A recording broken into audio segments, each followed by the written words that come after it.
साथियों नमस्कार, कैसे हैं आप लोग। यदि आप एएनएम, जीएनएम या फिर बीफार्मा का कोर्स करना चाहते हैं उत्तर प्रदेश आयुर्विज्ञान विश्वविद्यालय सफई इटावा से, तो हम आपको टोटल नोटिफिकेशन बताने वाले हैं एक एक चीज़ का कि आपके पास क्या एलिजिबिलिटी होनी चाहिए, कौन कौन से कोर्स कर सकते हैं, इस विश्वविद्यालय में कितनी सीटें हैं और कितने सेमेस्टर का होने वाला है, कितनी फीस लगेगी, सारी चीज़ों पर हम डिटेल में चर्चा करने वाले हैं। यहाँ पर देखिए, सबसे पहले आपको दिया गया है कि पाठ्यक्रम का नाम दिया गया है, फिर उसका संकाय दिया गया है, पाठ्यक्रम की अवधि है, सीटों की संख्या और शैक्षिक योग्यता है। सबसे पहले हम बीफार्मा की बात करते हैं, बैचलर ऑफ फार्मेसी। इसका जो संकाय है वो फार्मेसी है, 4 साल का कोर्स है, यानी कि एक डिग्री है और इसमें 8 सेमेस्टर आपके होने वाले हैं। टोटल सीटों की संख्या इस विश्वविद्यालय में 60 है और शैक्षिक योग्यता की बात करें तो आप इंटरमीडिएट का एग्ज़ाम अगर आपने पास कर रखा है फिजिक्स, केमिस्ट्री और बायोलॉजी या फिर मैथमेटिक्स सब्जेक्ट के साथ, तो आप फॉर्म को भर सकते हैं। आपको ध्यान रखना है कि आपकी उम्र 31/12/2024 को 17 साल से नीचे नहीं होना चाहिए, उससे ऊपर होना चाहिए। वहीं पर हम जीएनएम की बात करें, diploma in general nursing and midwifery की, वो 3 साल का कोर्स है, इसमें भी सीटों की संख्या 60 ही है।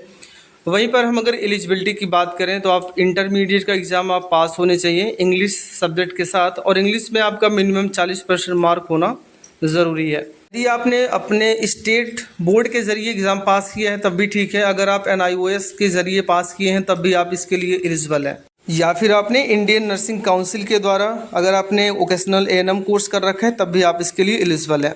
तो अपने हिसाब से ये सारे के सारे आप देख लीजिएगा, जिसके लिए भी आप एलिजिबल हैं वो देख सकते हैं। हम आगे बढ़ते हैं। एक बार हम एएनएम की बात करें तो जो सिर्फ महिलाओं के लिए ही है, यानी कि जो महिला कैंडिडेट है वही इस कोर्स को कर सकती है। ये जो कोर्स का ड्यूरेशन है वो 2 साल का है और यहाँ पर जो यूनिवर्सिटी में सीट है वो 50 यानी 50 सीट इसमें अवेलेबल है। यहाँ पर अगर आपकी एलिजिबिलिटी की बात की जाए तो इंटरमीडिएट एग्ज़ाम आप पास होने चाहिए, केमिस्ट्री, बायोलॉजी, मैथमेटिक्स या फिजिक्स किसी भी यूनिवर्सिटी से आपने किया है या NIOS से किया है तब भी आप इस फॉर्म को अप्लाई कर सकते हैं, इसके लिए एलिजिबल है।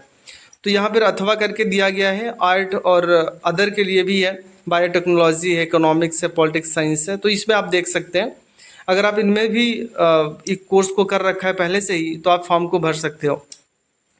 वहीं पे हम आगे बढ़े, अब हम जॉब अपॉर्चुनिटी की बात करते हैं। अगर आपने बीफार्मा कोर्स कर लिया तो आपके पास क्या क्या जॉब की अपॉर्चुनिटी होगी, आप कहाँ कहाँ जॉब पा सकते हैं, प्राइवेट सेक्टर में या फिर गवर्नमेंट सेक्टर में जॉब पाएंगे। तो यहाँ पर देखिए, जॉब की अपॉर्चुनिटी भी आपको दी जाती है।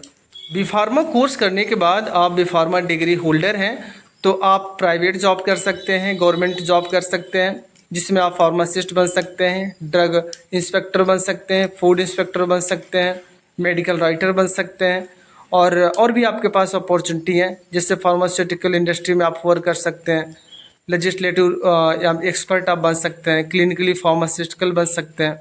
तो ये सारी अपॉर्चुनिटी आपके पास हो जाती हैं बीफार्मा कोर्स करने के बाद। वहीं पर अगर आप एएनएम कोर्स करते हैं या फिर जीएनएम कोर्स करते हैं तब आपके पास जॉब की अपॉर्चुनिटी क्या हो सकती है, यानी जीएनएम कोर्स करेंगे तब आपके पास कहाँ कहाँ जॉब मिल सकती है, एएनएम करेंगे तब कहाँ मिल सकती है। तो यहाँ पर सबसे पहले हम जीएनएम की बात करते हैं। तो जीएनएम कोर्स करने के बाद आप नर्सिंग ऑफिसर बन सकते हैं और इन्फेक्शन कंट्रोलर बन सकते हैं, क्रिटिकल केयर नर्स बन सकते हैं, कम्युनिटी हेल्थ ऑफिसर बन सकते हैं। पर एएनएम कोर्स करने वालों की अगर हम बात करें तो ये फीमेल हेल्थ वर्कर बन सकते हैं, यानी जो एएनएम कोर्स है वो सिर्फ महिलाओं के लिए है और यहाँ पर एडिशनल एजुकेशन आप जीएनएम की तरह काम कर सकते हैं। तो ये सारी चीज़ें हैं जिसमें आपकी जॉब की अपॉर्चुनिटी भी आपको दी जाती है।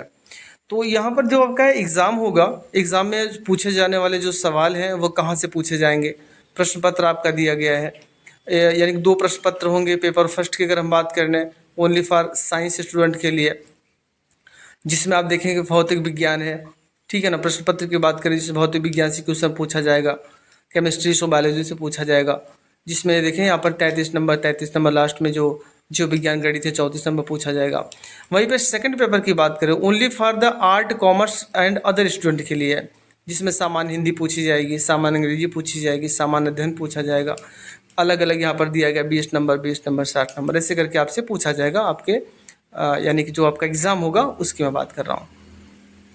अब हम आगे बात करते हैं कि यहाँ पर जो फीस आपकी लगने वाली है वो कितनी फ़ीस लगेगी किसी भी कोर्स को करने के लिए। तो यहाँ पर डिक्लेयर कर दिया गया है पहले से ही, अगर आप अनावासी छात्र हैं, यानी कि उस विश्वविद्यालय में आप कहीं रूम लेकर रहते हैं और पर डे का आपका आना जाना रहता है, तब आपकी कितनी फ़ीस लगेगी, वो डे स्कॉलर में शामिल होते हैं।